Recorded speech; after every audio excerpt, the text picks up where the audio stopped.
আর কিভাবে ভালোবাসলে আমার প্রিয় মানুষটা আমাকে ছেড়ে যেত না, সেই হারিয়ে যাওয়া ভালোবাসা নিয়ে আজকের গল্পটা। সময়টা ছিল বাংলাদেশে করোনার সময়, ঠিক মাসখানেক আগে। একটা ছেলে আর একটা মেয়ের পরিচয় হয় নতুন করে, যদিও পরিচয়টা অনেক আগে হয়েছিল ছেলের বন্ধুর মাধ্যমে। ওই সময় ছেলেটা প্রচুর গ্রুপিং করত, নিজেরও একটা গ্রুপ ছিল।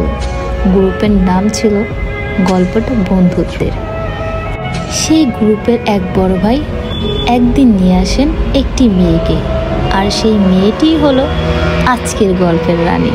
ওই বড় ভাইটা আবার মেয়েটার প্রতি অনেকটা দুর্বল ছিল, কিন্তু ছেলেটা কিছুতেই মেনে নিতে পারছিল না। তাই তাদের মধ্যে এটা সেটা বলিয়ে বড় ভাইকে মেয়েটির জীবন থেকে সরিয়ে দেন এবং নিজে মেয়েটির সাথে একটা ভালো সম্পর্কে জড়িয়ে পড়ে। তারপর ছেলে আর মেয়ের মধ্যে সুন্দর একটা সম্পর্ক তৈরি হয়, তবে সেটা বেস্ট ফ্রেন্ডের। একটা প্রবাদ বলি, মনের যদি মিল হয় বন্ধুত্ব থেকে ভালোবাসার সৃষ্টি হয়। যাই হোক, তাদের মাঝে আস্তে ধীরে একটা মধুর সম্পর্ক গড়ে ওঠে। তারপর কেউ কাউকে ছাড়া অনলাইনে আসতো না। তারা সময় করে একই টাইমে অনলাইনে আসতো, লম্বা সময় আড্ডা দিত, গল্প করত। বাট সব কিছুই না শুধু মেসেজে হতো, কারণ মেয়েটার ওইভাবে কথা বলার মতো পরিবেশ ছিল না।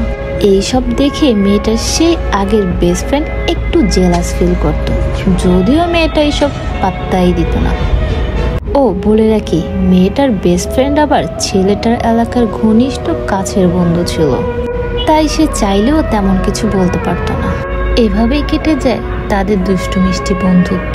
তাদের এই সম্পর্ক ভাঙার জন্য অনেকেই চেষ্টা করছে, এমনকি ছেলেটার আইডিও নষ্ট করে দেয়, কিন্তু তারপরও তাদের বন্ধুত্ব নষ্ট করতে পারেনি কেউ।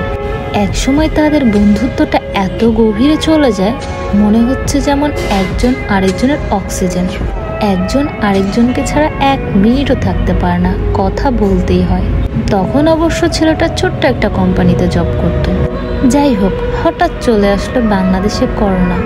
ওই সময় ছেলেটা চাকরি ছেড়ে চলে যায় তার আত্মীয়র বাসায়। ওখানে যেতে না যেতে সে লকডাউনে পড়ে যায়।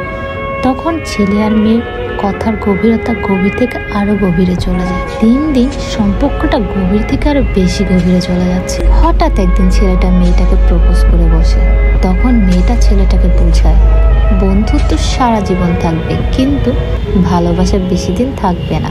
আর আমি চাই না কোনো কারণে তোমাকে হারিয়ে ফেলতে। প্লিজ তুমি আমাকে এসব কথা আর বলো না।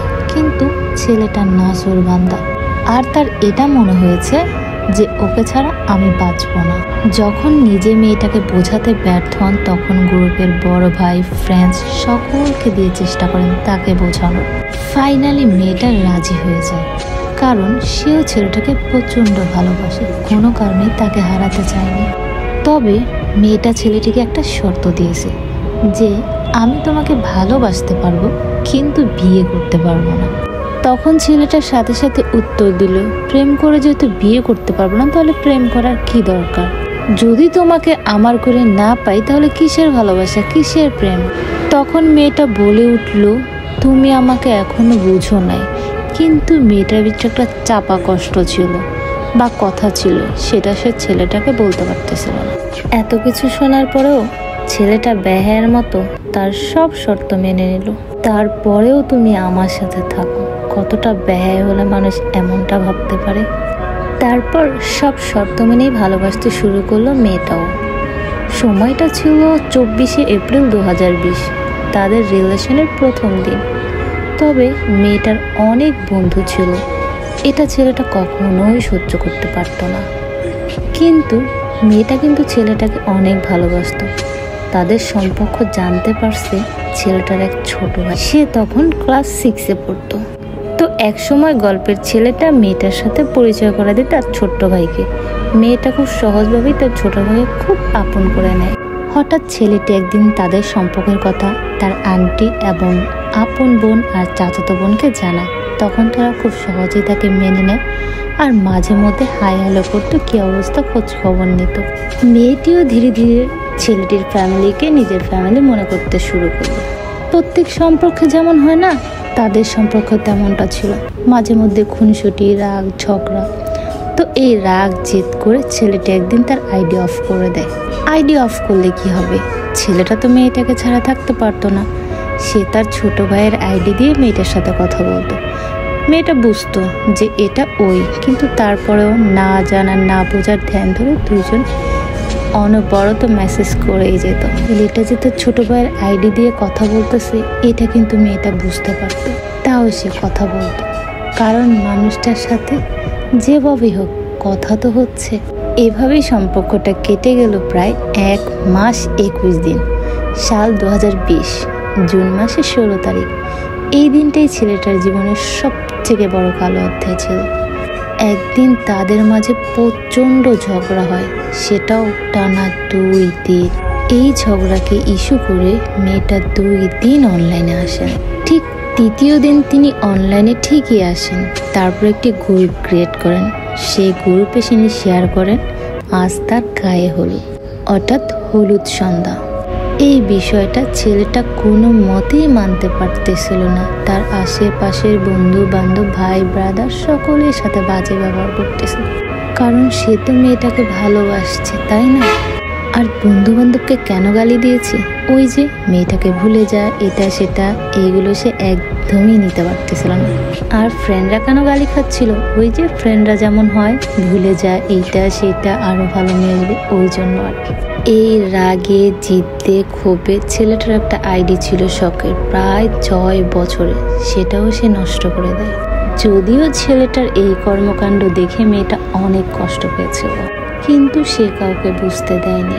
না পাওয়া ভালোবাসা এখানেই শেষ হলো। হঠাৎ একদিন 2 বছর পর ছেলেটা মেয়েটার দেখা, কিন্তু মেয়েটা তখনও ছেলেটার সাথে কথা বলতে চায় না। এভাবে আবারও কষ্ট পায় ছেলেটি, তার জীবনটা নষ্ট হতে থাকে প্রায়। তাকে ভেবেই প্রায় বছরের পর বছর কাটিয়ে দিচ্ছিল। তারপর আর কি, চাইলেই কি একাকিত্ব জীবন উপভোগ করা যায় বলেন? তাই মাঝখানে তাদের দুজনেরই বিয়ে হয়ে যায়, তবে অন্যজনের সাথে। তবে একটা কথা বলে রাখি, মেয়েটা কিন্তু প্রচণ্ড ভালোবাসতো ছেলেটাকে, শুধু জিদের বশেই আজকে তারা আলাদা। জিদের কারণেই তাদের জীবনের সব কিছু শেষ হয়ে গেল। এখন মেয়েটি স্বামী বাচ্চা নিয়ে খুব সুখে আছে, আর ছেলের জীবনে মেয়ের ভালোবাসা সেই শুরুতে যেমনটা ছিল আজও ঠিক তেমনটাই আছে। দোয়া করি ছেলে মেয়ে দুজনেই ভালো থাকুক, তাদের ভালোবাসাটা আড়ালে আছে, আড়ালেই থেকে যায়। হ্যালো এভরিওয়ান, আজকের স্টোরিটা এখানেই শেষ করলাম। ভুল ত্রুটি হলে ক্ষমার দৃষ্টিতে দেখবেন, আর আমার পেজটা ফলো করতে একদমই ভুলবেন না। আর কেউ এমন কঠিনতম জিদ ধরে বসে থাকবেন না, তাহলে আপনাদের ভালোবাসার গল্প এভাবে হারিয়ে যাবে। আর এই গল্পটি একটি ভাইয়া আমাকে ইনবক্স করে বলেছিল, আপু প্লিজ প্লিজ প্লিজ তুমি একটু ভয়েস করে ভিডিও বানিয়ে দিও। সো বানিয়ে দিলাম ভাইয়া। সকলে ভালো থাকবেন, অ্যান্ড আল্লাহ হাফেজ।